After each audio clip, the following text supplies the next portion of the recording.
An Imperfect Leader, Leadership in After Action is supported by ILAA, a firm dedicated to supporting aspiring new and established leaders. For more information, please find them at human-centeredleaders.com. Hello, Imperfect Leaders. I am so excited. My new book, An Imperfect Leader, Human-Centered Leadership in After Action, is now available. You can order it by going to Amazon, Barnes & Noble. I've seen it online in lots of bookstores. And if you like it, would you please leave a positive review? Thank you so much for your support. I love when I get to talk to former elementary school teachers. I was a third grade teacher and then an elementary principal, so I just love it when I meet leaders who know what it means when we say, I'm keeping this child in my heart. When I became superintendent, I sang to every faculty. So just imagine it, more than 30 buildings, they all heard me sing, "We are one, we are one, we are one, standing hand in hand." And the elementary faculties swooned, the middle school faculties looked really uncomfortable, and the high schools, they just downright, they looked disdainful. Except for the fine arts folks. They were kind, even if I was a little out of tune. We all look back on those memories of our first year in leadership. For me, it was the singing of songs. For Mike Nelson, my guest, his after action review is one that any leader can relate to. And that's, again, when you're the new leader. He talks about his first year as an elementary school principal at the age of 29, and how he told two veteran teachers they'd have to change the way that they taught reading. Yeah, it didn't go so well. Mike is incredibly reflective. He's incredibly vulnerable in recounting this experience, and I'm grateful to him, as well as his leadership role in the Washington Association of School Administrators. Thanks for tuning in. Today on An Imperfect Leader, Mike Nelson is my guest. Mike is currently Assistant Executive Director for Professional Learning for the Washington Association of School Administrators, or WASA. Mike is the former superintendent of Enumclaw School District, a school district he served for 21 years, 13 years as a superintendent, and a district he himself attended as a student. In 2019, he was recognized as the Washington State Superintendent of the Year. Mike, welcome to An Imperfect Leader. Oh, it's great to be here, Peter. Thanks for asking. Mike, any member from the Washington Association of School Administrators will recognize your name because you are so good at communicating with its members, myself included. And when I was learning more about you, I was so inspired by what your team in Enumclaw accomplished when it came to graduation rates, particularly among First Nations or Native students. And I read in the 2 years preceding your recognition as Superintendent of the Year that 100% of Native students in the cultural program graduated from Enumclaw High. And overall, that Native American students graduated at a rate 33 percentage points higher than the national average. So I just wonder, would you tell us a little bit about the system you and your team created to make that happen? Well, I appreciate being able to tell this story because I've tried to tell it a few times, but even you just sharing it just a little bit right now, it really gives me chills. So I'm going to start back I'm going to tell a little bit of the story of how we got here. And so I was in 8th grade, and in 8th grade at Enumclaw Junior High at the time, we had an independent math program, and you studied on your own. Then you went to a different room to take a test. And in this room was a person named Sharon Calvert. Sharon would give you your test, you would take it, and then you take it up to her. She would grade it and tell you how you did. And she would just say, "Nelson, you got 100% again. How do you do that?"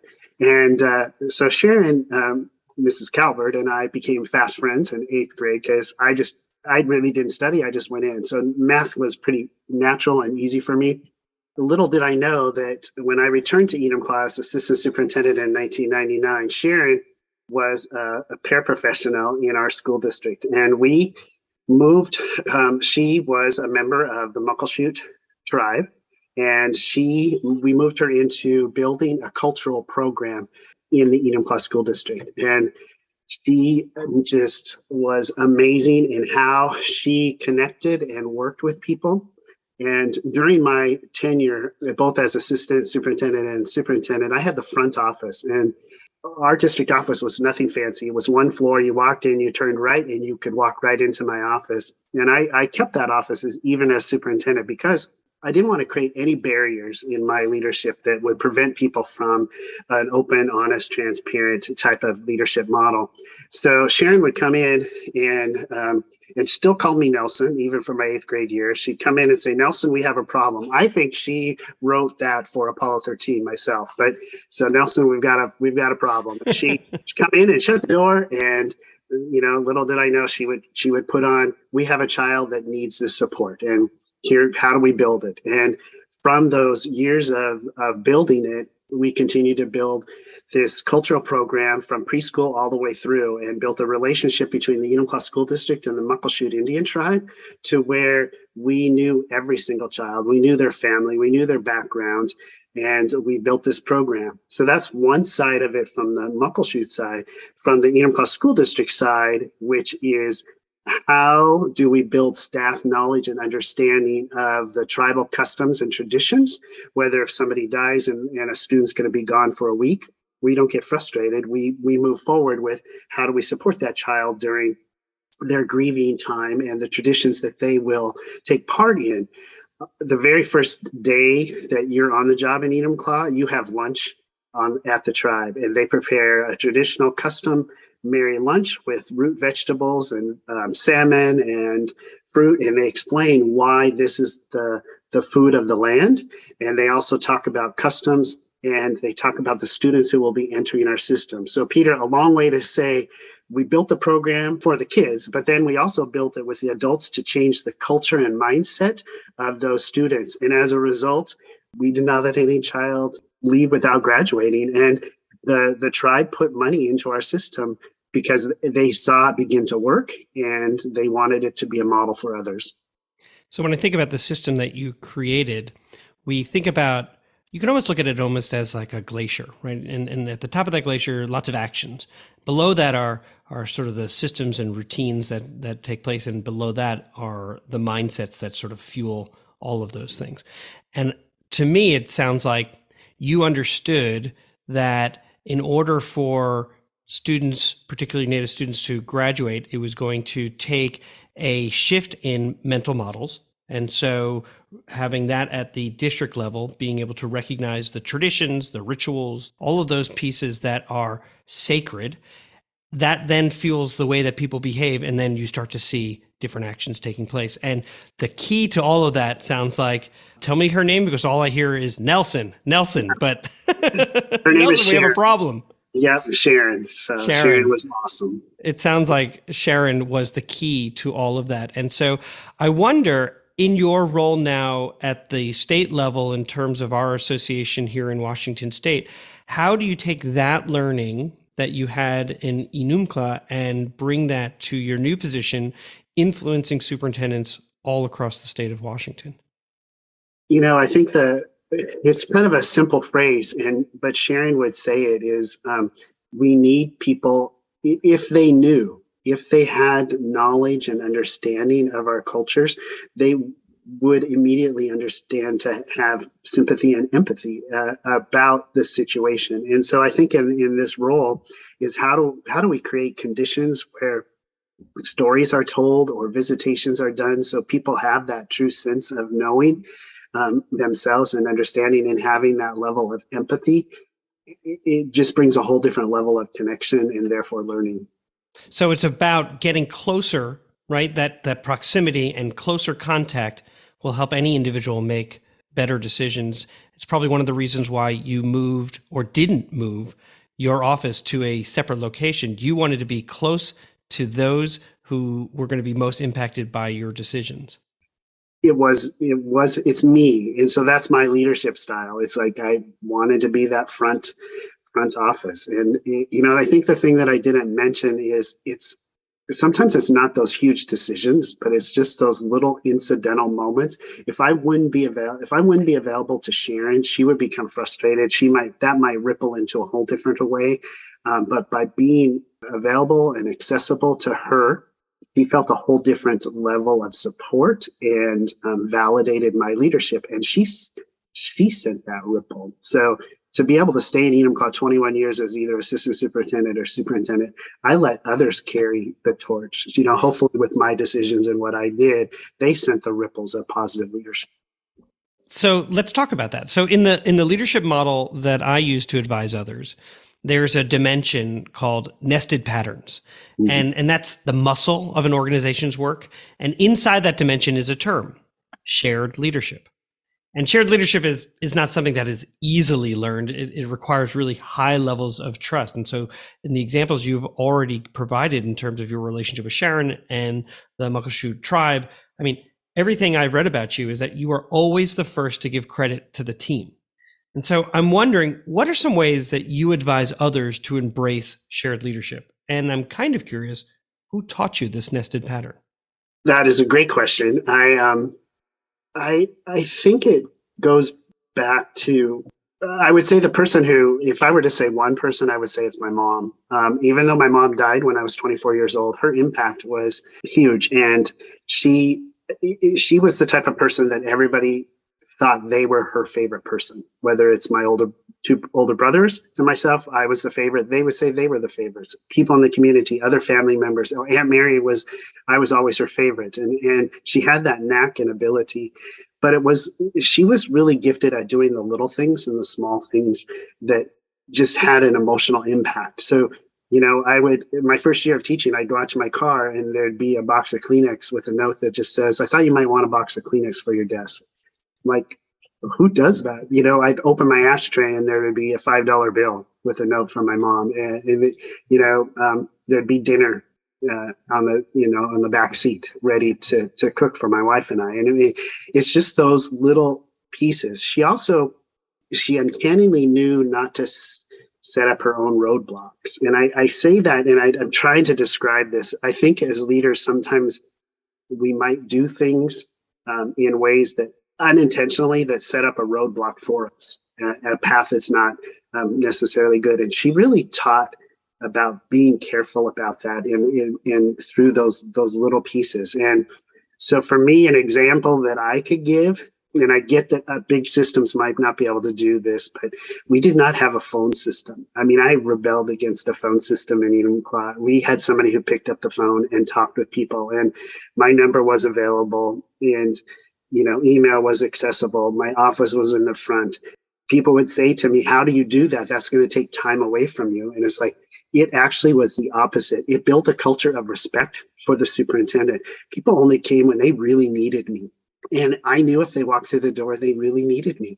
And I know that took time. And maybe the first couple of years we built that culture around that. But in the end, it was just how I led and how we built the culture that we did for students. Mike, I'd like to ask you a question that I ask of every guest who comes on the podcast. How does the term an imperfect leader resonate with you? I think that for me, I actually think it better describes the leader than the word that I would always use is just really trying to be the most humble and self-reflective and always holding up a mirror. I did that as a teacher. When you have a group of kids and you had a little one who maybe wasn't having their best day. I taught elementary, so I call them little ones. So maybe it wasn't their best day. Probably my mom. I never talked about that child. Why did he do that? Or that it was, what could I have done differently to set this little one up differently? And what do I need to do in the future? Whether it's making sure that I'm at the door with him, or having a note on her desk, or how do I do that? So I think it's that holding up the mirror, but in being that humble leader, and a leader that you can openly say, "Gosh, I think I might not have done that right, and here's how I might move it forward." Having said that, I think you need to be careful not to make so many mistakes that becomes the pattern. But doing that when it's appropriate and you have what Covey calls money in the bank, or you have that storage, people will accept that and actually appreciate it. Having coming forward and saying, "I wasn't my best self here. Here's what I would do differently." And I think it always has to be followed with, "Here's what I might do differently." Does that resonate with you, or do you have ideas of how I might have done that differently? And just put yourself out there. And we'll be right back. An Imperfect Leader is brought to you by EdConnective, whose mission is to ensure student success through transformative teacher training. EdConnective helps teachers move from awareness about strategies and frameworks to successful and consistent implementation. Their friendly coaches celebrate classroom success with teachers, and with concrete classroom data, support teachers in their growth, one step at a time. I've been thinking about this a lot. During the pandemic, student teachers didn't get a chance to do their student teaching with children. They just started teaching in classrooms. And they need help. Across the nation, states are adopting higher expectations to make up for learning loss. That's where EdConnective fits in. Their vision is that every student deserves a great teacher, and every teacher deserves a great coach. Find out more by contacting them at edconnective.com. We're back for segment 2 of An Imperfect Leader called Imperfect Leadership in After Action. My guest is Mike Nelson, former superintendent of the Enumclaw School District and now the Assistant Executive Director for Professional Learning for the Washington Association of School Administrators. And in this segment, we ask our guests to deconstruct a decision that they had to make, and then we discuss it. So, Mike, what happened? You know, you kind of prepped me a little bit for this question and asked me to do some reflection, which I really appreciate. I do like to reflect on things. And this is the situation, Peter, that came up into my mind over and over again. I was blessed to be hired as a 29-year-old to be a principal in a large urban school district in the state of Washington. And at that time, there wasn't a lot of people that were 29 years old leading a school, an elementary principal. And there were many staff members who were twice, if not twice plus, more than my age. And I was hired, very fortunate. My first visit to the school, I learned that there were in our primary grades, there was a teaching of reading method that is normally designed to be used in an MTS model with some kids, not all kids, but the program was being used for every single little 6-year-old learning to read. So I put that there, Peter. But what you need to know in the background is, as a teacher, I won awards for the teaching of reading. I was a national speaker on the area of literacy and met with really great, amazing leaders. So after learning this, I went to my supervisor and said, I did this. I think I need to turn down the job. I'll continue to teach. I hope this doesn't ruin my career, but I can't morally feel like go into where my values are to be a principal of a school that has this program when I know it's only designed for a few, not all. And the assistant superintendent at the time said, well, that's what we hired you. And it's like, my thinking was, I wish I might have known that a little bit before this exact moment. So and she just said, you could do whatever you want. So I put my age on this because I didn't have a lot of experience of confrontation, I guess is what I would call it. And I had a meeting with the first grade team, and the person who, at the time was a Title I person that was leading this charge. And I just put out that I've been hired to be principal, and here's my background. And I'm not going to say you can't use it, but what I am going to say is you can't use it for all students. And it was not met kindly. And there was a lot of pushback at me. And I don't know what made me say this, but I said, if we're going to be able to move on and work together, and I know you have feelings about me, I need you to verbalize them to me. Don't verbalize them in the parking lot. I mean, even as strong as if you really dislike me, if you hate me, you need to tell me that. And both of them said, I hate you. Oh, no. And I didn't quite know what to do other than I put it out on the table. And so my thinking about this, and I can tell you in the end, I love those people. They didn't leave the school. There's pride behind this story too. I promise we're going to get to, and what was something that was good that came out of this. But it was very ugly, and it divided the staff. And I wasn't even in my first day yet. This was in the spring before my first time. So that's what I needed to deal with. Wow. I'm thinking of anyone who is listening to this is sort of like they themselves are getting flushed thinking, oh my gosh, because any one of us who enters into our leadership roles and we see systems that are generating exactly what they're meant to, and you're probably seeing that the results were not what you would hope they would be. Now, I'm going to take a quick step back and say to my mother, who is listening and will email me and say, what is MTSS? So, mother, that is a multi-tiered system of support, which says that as students are learning, that we are teaching all children at something called Tier 1, where we expect 80 to 85% of our kids to all be performing well. And if they need additional support, then they go to Tier 2 in terms of additional support, and then Tier 3 if they really need intensive support.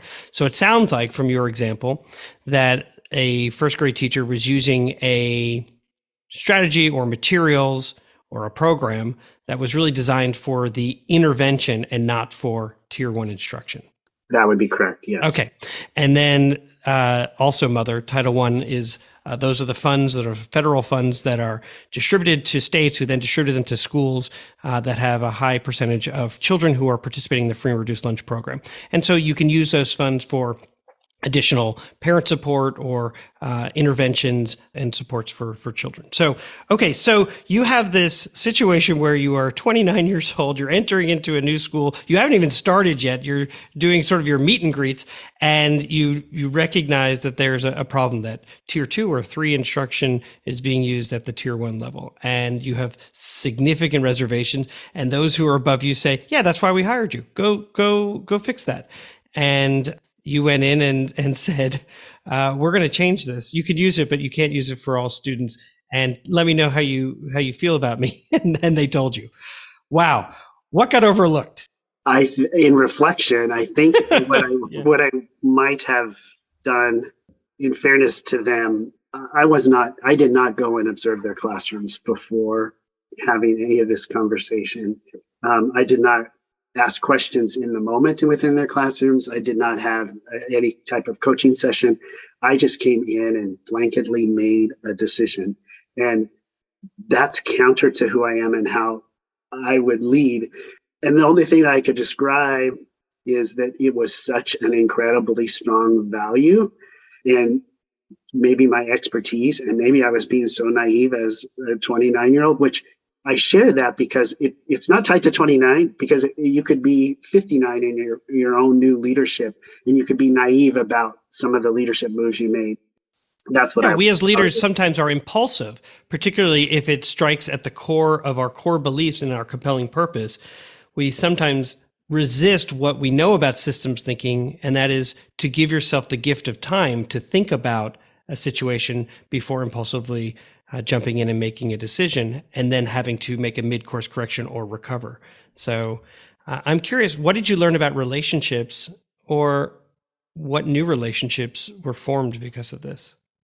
Well, then coming home, I could remember it like it was yesterday, and it was 30 years ago, is the pulling back to what are my core leadership values, and going back into their classroom and leaning into them, meaning not walking by their room and not going in, but actually going to them and being, having those moments of almost for a while forcing the relationship, but letting them see who I truly am as an individual and as a person, because their first impression was not very good.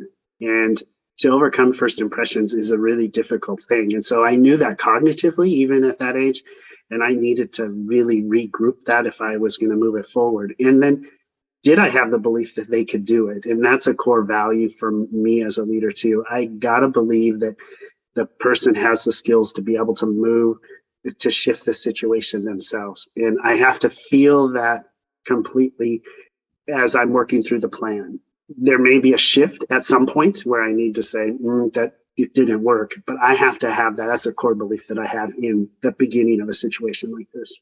You had a core belief, but what I sense is that you were also leaning into what some might consider a growth mindset, that you were willing to say to yourself, this is my core belief, and I need to be in a classroom observing to maybe see whether or not that I believe to be irrefutable, but I should take the moment and the time to actually observe and get to see what is happening. And that in turn will help, as you lean into that discomfort, potentially start building those relationships. I think there's some really good takeaways for leaders who are entering into the field or thinking about the superintendency, and they're designing 30 and 60 and 90-day plans to make sure that they're taking that time to lean in into those areas where they might have some discomfort. What frustrated you? To be honest, that there was no leadership that asked questions about this model before I came in. And so and that happens to leaders sometimes, often as well, that you're put into situations that you had no control over before. So if we're doing a new adoption and then you have a problem after that and you were part of that adoption, that's one problem to deal with, Peter. But this is a problem that I didn't do, I walked into. And so how that was a frustration of how did we get to this point? And you almost have to, for me, I almost had to compartmentalize it. I can spend some time whining about it and in my own little way, but I need to put it aside because we are where we are. And then how do I help move that staff forward? When I think about the question of what could you have done differently, you have somewhat answered that in that it may have been a wiser approach as you were entering into this new position, regardless of age, in terms of experience, to get to know the people who are going to be impacted by the decisions you make. Clearly from segment one, when we were just talking about your leadership style, which is very much shared leadership, very much being close to where decisions are made, that you've learned a lot from this experience and then applied it to your subsequent leadership roles. I'm curious what else you could have done differently if, in fact, you think that there was anything else that you could have done. Well, I think it's maybe a little bit about what I did after. I was putting my values before their values without listening to what their values were. And what I mean by that, Peter, is that I didn't ask them, why is this program so important to you? What is it about this that you're so emotionally tied to it and feel so strongly that it is the right thing to do? I didn't do that and was able to do that in subsequent conversations. I was able to do that. And I think having led by that would have set a different tone. I probably wouldn't have gotten the I hate you statement. Might have been a little bit different. In the end, though, what was something that was good that came out of the situation? I'm hoping that I hate you was turned into something else. I learned so much from this grade level team. And I mean that so strongly. And what I learned was somewhere they opened up to listen. I think one of the pieces is showing them. So I love teaching reading. They allowed me to be in their classroom. They allowed me to do model lessons. They were very proud of their results. And so they showed me what their results were. So in the area of reading, they showed me that kids could spit out this many words a minute. And, so their rate was there. And so they were using that type of data, or they could do flashcards of sight words.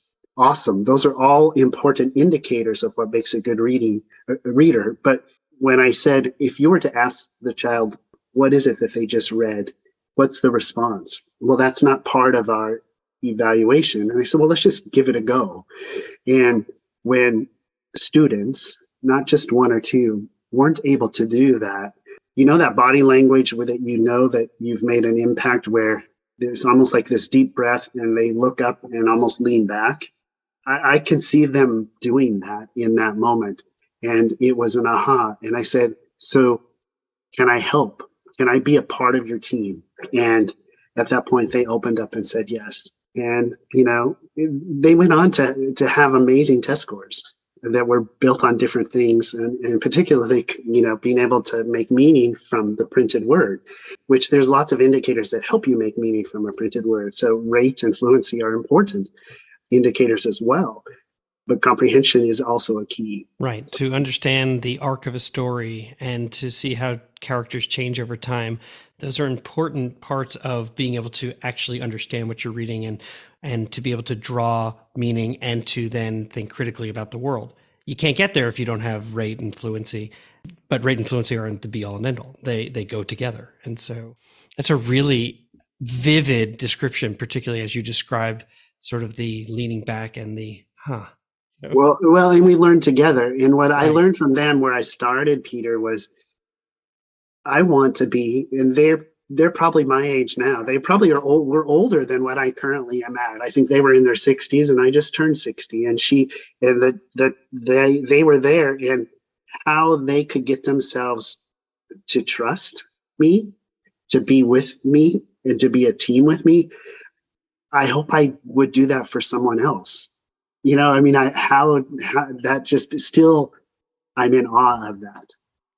Mike, what advice would you give to an aspiring leader? So much.